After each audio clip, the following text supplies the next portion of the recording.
When you think of a blanket, you might think of something very similar to what I have here in my hands, which is kind of thin, lightweight, made of synthetic material. This is not all natural material. It's like polyester, like a fleece, and then it's sewn on the edges. It's just one layer of fabric. But there are many other ways to make blankets, among them the style that I make, which is what I call a personal snuggle blanket. That's not an official uh, designation. It's just what I call this type of blanket that I've designed and developed my own style of making over the last 2 to 4 years. It's a little hard to track exactly when I started doing this, but I think sometime around the pandemic when I noticed that it was really hard to find the kind of blanket that I wanted made out of materials that I liked and that were natural materials. So I started making my own blankets, and I'll show you a few here that I've made and give you some different examples of how you can put together your own blanket with materials that you choose. And it's not always a perfect process. I'll start with this one. It's a really fun example, but it's also an imperfect example.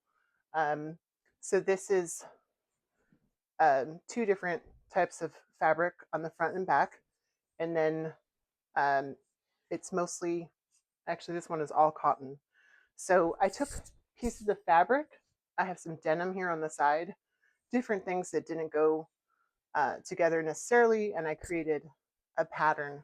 You see here, there are, this is three different kinds of cotton fabric, and then the denim here, and then on this side, there's another one.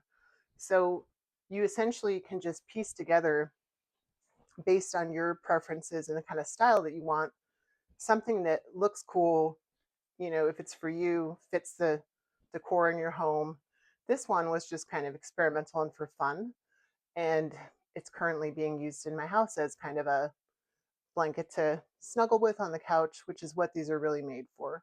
So, um, keeping in mind children are shorter, and also keeping in mind that when you sit down on the couch or stretch out on the couch, or you're sitting on your bed watching TV or reading, the length of your body, you don't get taller, but the length of the blanket, you need something longer than you are to cover your feet completely. That's one important thing to note.